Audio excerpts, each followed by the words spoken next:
Jangan lupa like, komen, dan subscribe channel YouTube TVRI Bengkulu dan nyalakan lonceng notifikasinya. Terima kasih pemirsa Opini masih tentunya setia menyaksikan Opini di pagi hari ini.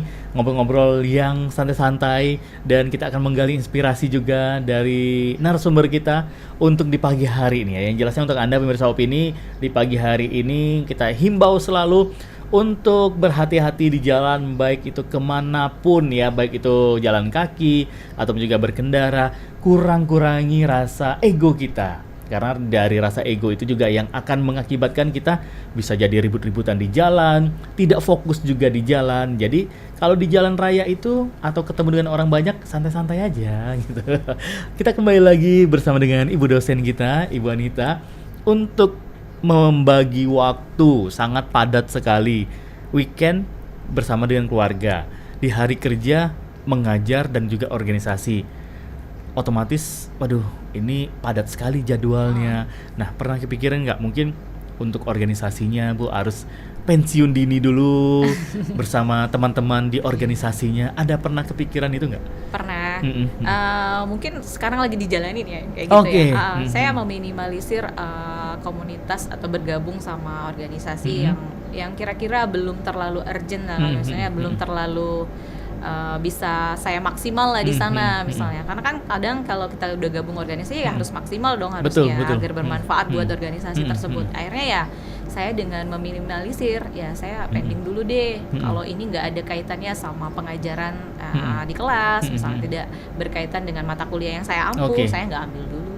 Oke, biar lebih banyak jam-jamnya lagi ya, mengurangi mana yang urgent, bukan berarti semuanya nggak penting gitu ya, tapi mengurangi ada yang memang harus dihentikan dulu sejenak nih. Nah, kalau untuk organisasi, tadi kan Ibu ceritanya bergabung juga bersama dengan Women Crisis. Ya, Women Crisis Center. Women Crisis Center, WCC.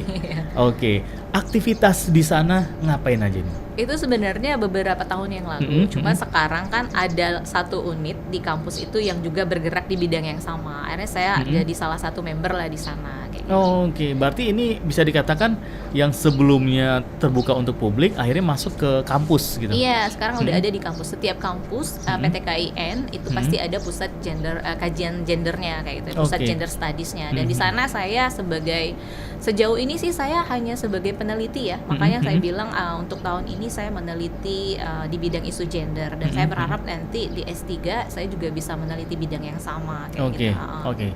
Nah, penelitian isu gender seperti apa yang saat ini lagi diteliti nih? Ini bisa berWSS. Bener. Jadi kalau kajian gender itu khusus di saya tuh pengen mengintegrasikan atau menyelipkan kesadaran gender atau persepsi gender itu dalam pengajaran bahasa Inggris di kelas. Oke.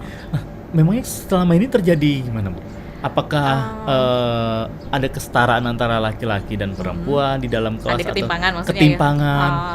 Ya itu sedang saya teliti selama 6 bulan ke depan ya. Dan alhamdulillah saya dapat salah satu riset grantnya juga dari Litab Dimas Kementerian Agama. Dapat hibah penelitiannya gitu ya. Yang saya kerjain proyeknya selama 6 bulan ke depan ini ya tentang itu. Saya pengen mengeksplorasi, mau tahu sebenarnya ada ketimpangan gender apa enggak. Misalnya apakah dalam pengajaran bahasa Inggris itu guru-guru memperlakukan mahasiswa dan mahasiswi itu sama apa enggak. Misalnya kayak gitu-gitu. Itu sedang saya coba teliti. Oke, misalnya yang disuruh memfotokopi laki-laki, terus kenapa nggak perempuan? Gitu. Terus contoh-contoh ketika misalnya ngasih contoh gambar, misalnya ngasih contoh gambar, kenapa kebanyakan gambar perempuan, misalnya nggak laki-laki? Pokoknya semua harus sama, harus setara. Sampai ke sana gitu diteliti. Sedetail itu. Oke, kalau untuk di WCC sendiri berarti ini juga wadah tempat para perempuan, mungkin ada yang mendapatkan KDRT misalnya. Iya, kalau itu lebih spesifik ya, kayak penghapusan kekerasan terhadap perempuan misalnya. Bahkan ada juga istilahnya kekerasan dalam pacaran waktu itu. Ada KDP, enggak KDRT aja, KDP. Karena waktu itu kan di Jogja kan kota pelajar. Dimana banyak loh ternyata orang-orang terperangkap dalam hubungan yang toksik misalnya. Betul. Iya, banyak kan. Benar, yang nggak bisa putus sama pacarnya. Teman-teman saya dulu juga banyak gitu. Padahal ya sering disakiti, dicuekin segala. Kenapa kamu tetap bertahan? Aku cinta gitu. Berlandaskan cinta gitu. Iya, mahasiswa-mahasiswi itu kan di usia mereka tuh kan masih yang kayak gitu-gitu kan masih yang masih apa ya? Masih mencari jati diri yang tidak mengenal kayaknya kalau putus sama dia tuh kayak dunia berakhir kayak gitu ya. Padahal bukan, itu kan orientasi hidup yang sebenarnya kan masih banyak sekali. Benar, gitu ya. Tepat sekali. Itu untuk orang-orang yang belum move on seperti itu. Tapi kalau yang sudah move on ya masa lalu. Iya, kok bisa ya? Iya, betul. Oke. Nah, kalau untuk di Bengkulu sendiri kegiatannya bersama WCC ini berarti seperti sosialisasi ke ke permukiman juga, ke sekolah-sekolah. Enggak sih. Kalau yang di WCC itu kan pasti Jogja. Oh, di WCC di Jogja. Rifka Anissa Women Crisis Center itu pasti Jogja. Kalau di sini mungkin ada Pupa ya, tapi saya nggak gabung di sana. Jadi saya hanya bergabung di yang di level kampus aja. Oke. Berarti kalau untuk level kampus tuh only hanya di lingkup kampus saja. Dan saya pun di sana mengambil porsi saya sebagai peneliti aja, peneliti di bidang itu. Tapi, nah ini juga menarik. Sebagai penerima curhat juga nggak, Bu? Menerima curhat. Kalau curhat sih relatif ya, tergantung. Kadang tuh mahasiswa ya curhat, ya ada curhat. Oke. Laki-laki ada juga yang curhat. Laki-laki perempuan semuanya sih. Oke.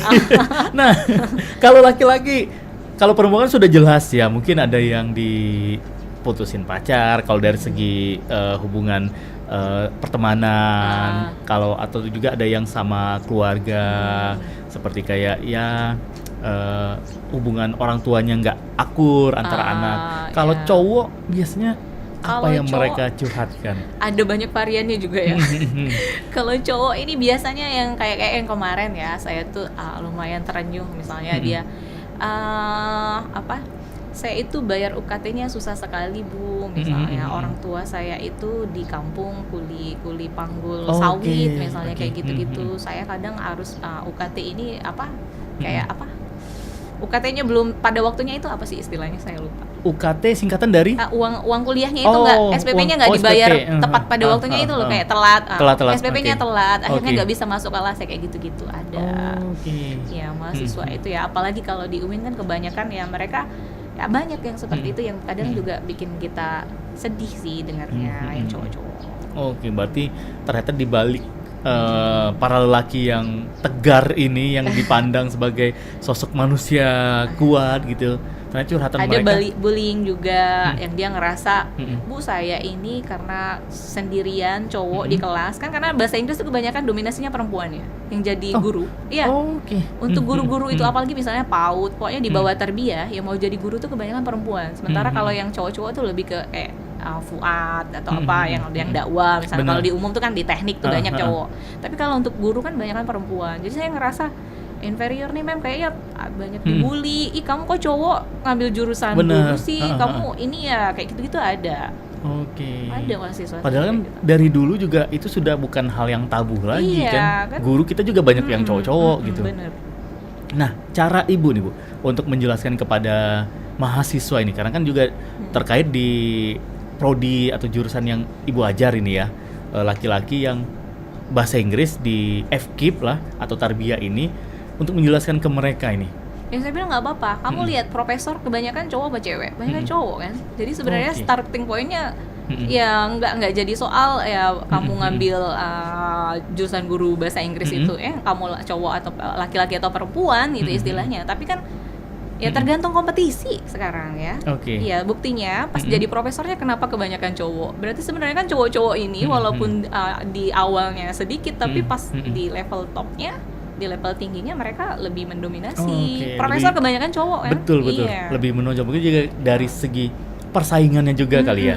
Karena laki-laki sedikit akhirnya lebih cepat untuk naik. Itu juga harus diteliti lagi tuh kayaknya. Kenapa bisa kayak gitu? Awalnya banyak cewek, pas di atasnya kenapa banyakan cowok? Berarti ini akan masuk ke karena gender juga, isu gender juga. Berarti penelitian selanjutnya ini PR lagi. Apakah karena perempuan banyak beban ganda, kayak misalkan dia sambil ngasuh anak dan lain-lain, sehingga yang jadi profesornya ini banyakan cowok, kayak gitu-gitu kan harus diteliti. Itu isu gender. Dan baiklah pemirsa Opini, kita break lagi di segmen ini dan jangan kemana-mana. Setelah yang ini kami berdua pasti akan kembali lagi untuk Anda.